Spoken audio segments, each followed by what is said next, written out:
Hello and welcome back to another full step-by-step PC build guide. And today I've got a micro ATX build for you in the latest case from DeepCool. This is the CH260. If you see any parts you like, you'll find links to everything I've used in the description. So let's make a start by taking a detailed look at the case. The first step in preparing our case is to remove our front panel, and it can simply be pulled off from the front. Then if we take a look at the back of the panel we've just removed, you'll notice we've got a removable dust filter, and it can simply be pulled out for cleaning. So now that we've removed our front panel, we've got access to the two screws on each side holding all our side panels. Then all we need to do is slide the panels forward. We're going to be able to then lift them out and away. And it's exactly the same thing with our other side panel, simply slide it forward and then lift out and away. You'll notice this side panel has a perforated area, and this is to provide a source of airflow for our power supply's intake fan. So now we've got the panels off, we can go ahead and remove our case accessory box. And it's great to see that we've got a box to keep everything organised. To remove our top panel, we've got two screws on each side. And then we can simply lift the top panel off from the top. And again, if we take a look at our top panel, we've got a removable dust filter. So in terms of fan support at the top of the case, it's up to 3 120 or 2 140mm fans.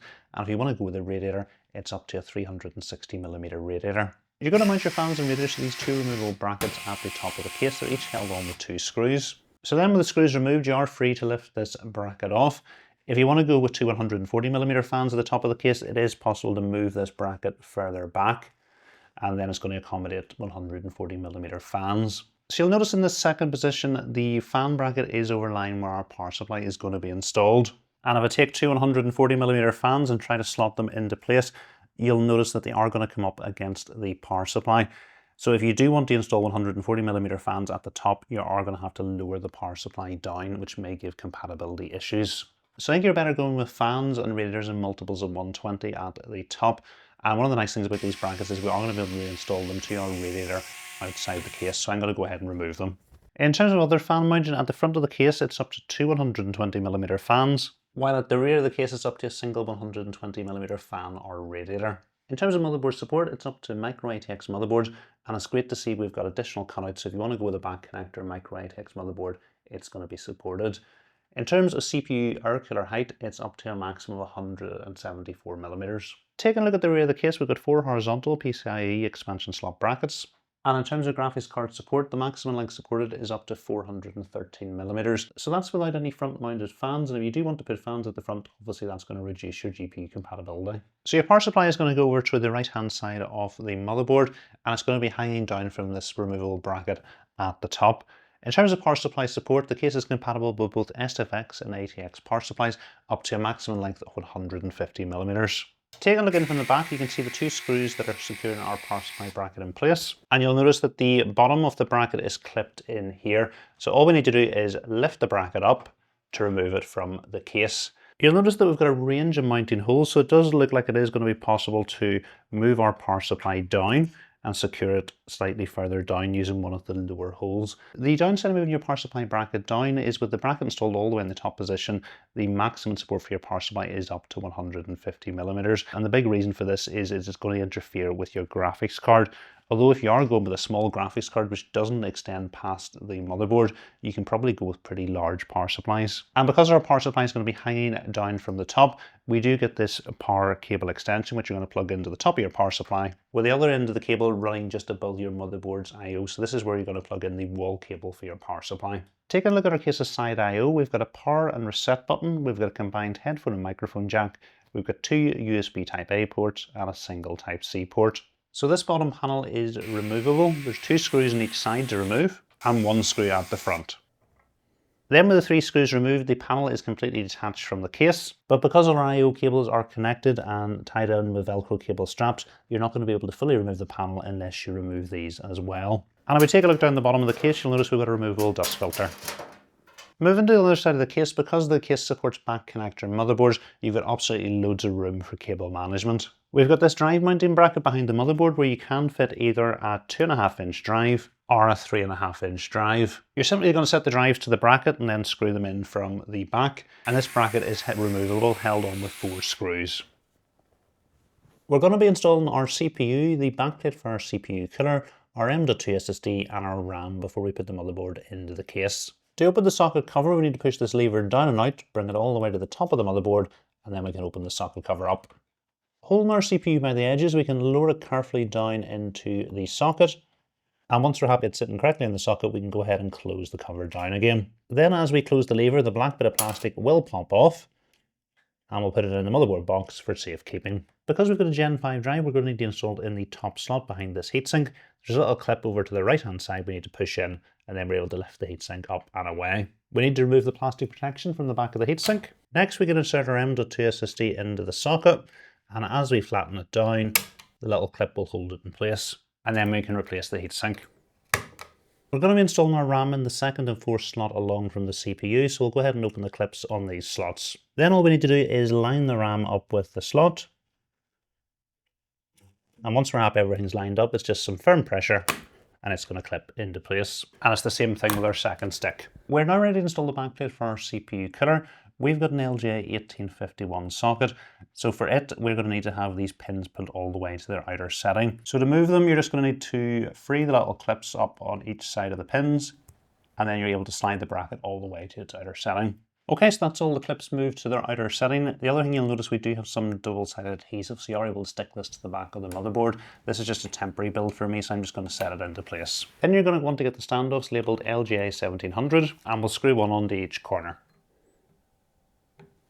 So the particular motherboard we're using, all the standoffs are in the right place apart from this bottom one here, and it just needs to be removed down to this bottom hole. So we do get the standoff insertion and removal tool in the case accessory box. It simply slots over our standoff. We can then put a screwdriver onto the end and remove the standoff. We can move the standoff down to the bottom hole and put it back into place. Then we'll insert our motherboard into the case, line it up with the standoffs at the back, and this top hole in the middle is elongated and it will go through the hole in the motherboard, helping hold the motherboard in place. We'll then use 8 of the screws with a lip around the outside to secure the motherboard to the case. Next thing to do is get our case cables plugged in. Our HD audio cable is going to go into this header down the bottom left hand side of the motherboard. So we'll pass the cable through the cutout at the bottom and get it plugged in.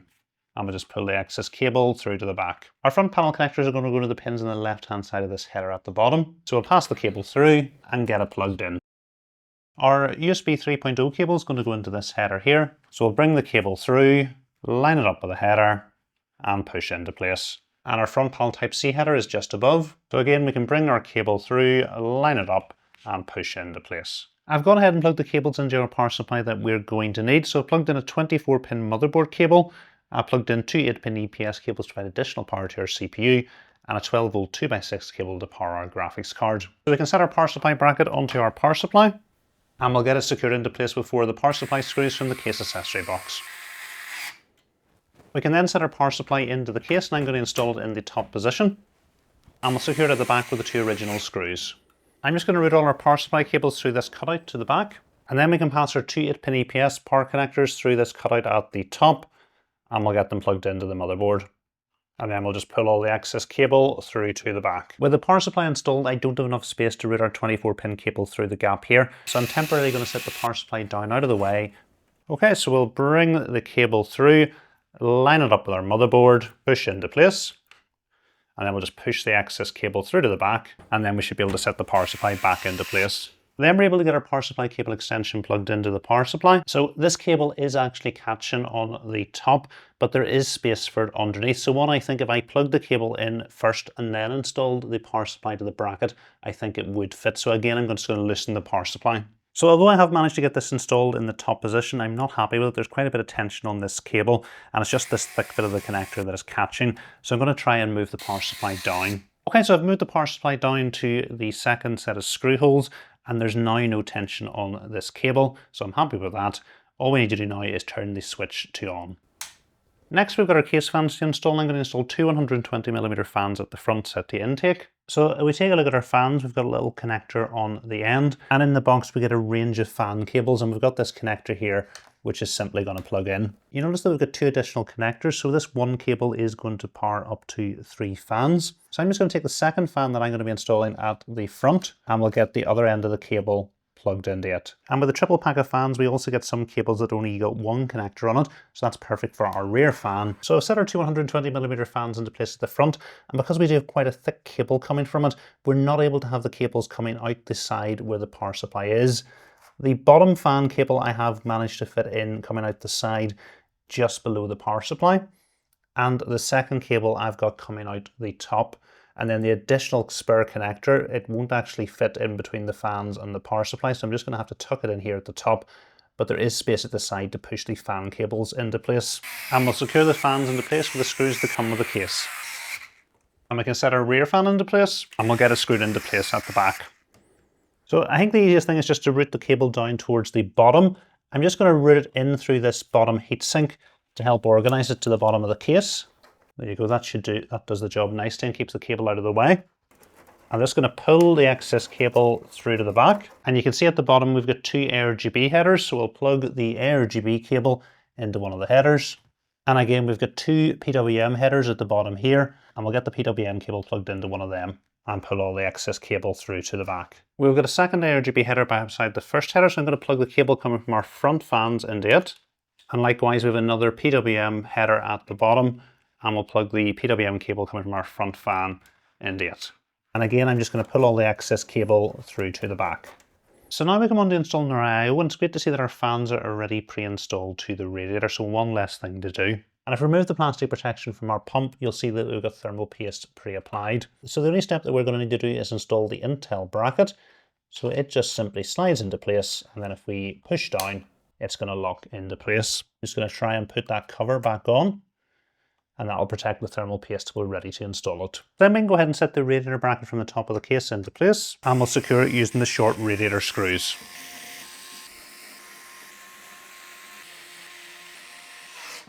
We can then set our IO into the case.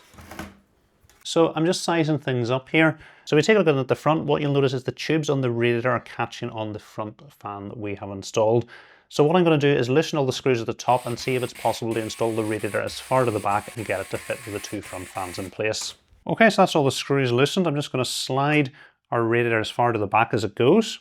So it does look like in this position now we are going to be able to install everything. Although we do take a look at the top of the motherboard with the radiator installed, there is quite limited space. So all I'm going to do is leave the radiator sitting loosely at the top, install the pump on the motherboard, pass all the cables and get them plugged in, and the last thing I'm going to do is screw the radiator down. After removing the plastic protection, I'm just going to line the pump up with the bracket we've installed on the motherboard. And then we just need to get a thumb screw onto each corner. And then we just need to tighten each corner up in turn. So you'll notice that as I was inserting the bracket, I had these cables just on the underside of the bracket on this side, meaning that the cables are nicely organized coming up to the top of the case. Take a look in the middle here, we've got two fan headers. The top grey one is our CPU fan header, and the bottom black one is our CPU opt header. So I'm going to take the cable coming from our pump and plug it into our CPU opt header. I'm just going to route our excess cable up and through to the back. And you'll notice over here we've got an ARGB header. I'm just going to pass our ARGB cable through the cutout to the back. I'm going to bring it back in the cutout at the side, and we'll get it plugged into the motherboard. And then there's a little daisy chainable connector coming from this, and we're just going to leave that in at the back. Again, with our IO just sitting loosely at the top, I'm just going to pass the cables coming in from our fans through to the back. And then just going to bring the PWM cable back in through that middle cutout, and we'll get it plugged into our CPU fan header at the top of the motherboard. And we'll just keep all the excess cable through to the back. Just be careful with leaving your IO up the top, it doesn't fall while you're doing the installation, and probably what would be safer is to get somebody to come and hold it while you're doing all these bits. So now that we've finally got all our fan cables plugged in, we're okay to install our IO at the top. So we'll just set the brackets up into place. So I'm just going to leave the IO itself loosely secured to the bracket, and we'll get the screws securing the bracket to the case in first. And then we can secure the screws holding the radiator to the bracket. I'm just going to tuck our power supply extension into place at the top, and we're going to be able to replace our top panel. And then we can secure it with the 4 screws. The last thing for us to connect up is the RGB cable coming from our fans on the radiator, and we've got a splitter cable coming from the pump cable that we've already plugged into our motherboard. So it's just a matter of lining the cables up and pushing into place. And we can remove the plastic protection from the pump. We're now ready to install our graphics card, and we're going to need to remove the first, second and third expansion slot cover from the top. And to open the clip on our PCIe slot, we can just press this button on the motherboard. Next, we can go ahead and get our graphics card lined up with a slot. And once we're happy everything's lined up, it's just some firm pressure to the graphics card, and it's going to clip into place. And we'll secure it into place with the 3 screws we've just removed. And then we're just going to plug our 12V 2x6 cable into the graphics card. So I'm just going to try and leave the cable down at the bottom here. I would normally try and route it onto the graphics card, but the graphics card is just so close to the bottom of the case, I would worry that these cables would catch in the fan blades. And then we can replace the bottom panel. And then at the back of the case, we can do some cable management.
So I've gone ahead and set the PC up off camera. If you don't know how to do that, I've made a video on setting your PC up after you've built it, and you'll find a link to that video in the description. In terms of our temperatures, our Intel Core Ultra idled at 35 degrees and reached a maximum of 83 degrees during the 10-minute AIDA64 stability test. The AORUS Master RTX 5070 Ti idled at 30 degrees and reached a maximum of 61 degrees under load. In terms of noise, we had average noise levels of 37 decibels at idle and 54 decibels under load. So in terms of building the case, it was a pretty good experience. I think a large part of that was due to the good access that we had with all the panels off and the fact that there was plenty of space at the back for managing cables. Main areas I think to watch out for are mounting your radiator to those removable brackets. Once you put it in the case, you're going to have limited access to the headers at the top of your motherboard. So I would get everything plugged in before installing your radiator. Make sure you don't fix the radiator fully to the brackets. I would put it on loosely, install the brackets to the top of the case, and then tighten up the screws securing the radiator at the top. And again, be careful with whatever fans you're using at the front, because there doesn't seem to be space at the side of the fans to fit any fan cables or connectors in between the fans and your power supply. And again, if you're going with a large GPU like I have, just be careful with your cables at the bottom, making sure they're not going into your GPU fan blades. So moving on to the things I liked about the case, and the first thing I like about this case is the price. In the UK, it's got an MSRP of just $57.99, and in 2025, that's pretty cheap for a PC case. Despite its budget price, I think it's still a pretty good looking case, and I was very happy with the build quality throughout. So moving on to the things I didn't like about the case, and there really is only a couple of things. The first is, given this case can support really large graphics cards, I think it should have came with a GPU support bracket, particularly given the fact that your GPU is going to only be a couple of centimeters off the bottom of the case if you go with a big GPU like I have. And given the case's small size, the chances are the GPU support bracket that came with your graphics card isn't going to fit. In terms of aesthetics, I didn't think it looked great that the side I/O panel blocked most of the view of your graphics card, particularly given the fact that I had a graphics card with a screen on it and wasn't actually able to see the screen. And the final thing I didn't like about this case was the fact that to remove both the side and top panels, you needed to actually use a screwdriver. And in a lot of cases nowadays, you are able to remove the panels toollessly. So if you are in the market for a compact micro ATX case, DeepCool may well have you covered with a CH260. It looks good, the build quality is good, and it won't break the bank. So hopefully you have enjoyed this full step-by-step PC build guide. If you have, please remember to give it a thumbs up, and if you're not currently subscribed to the channel, please hit the subscribe button as well.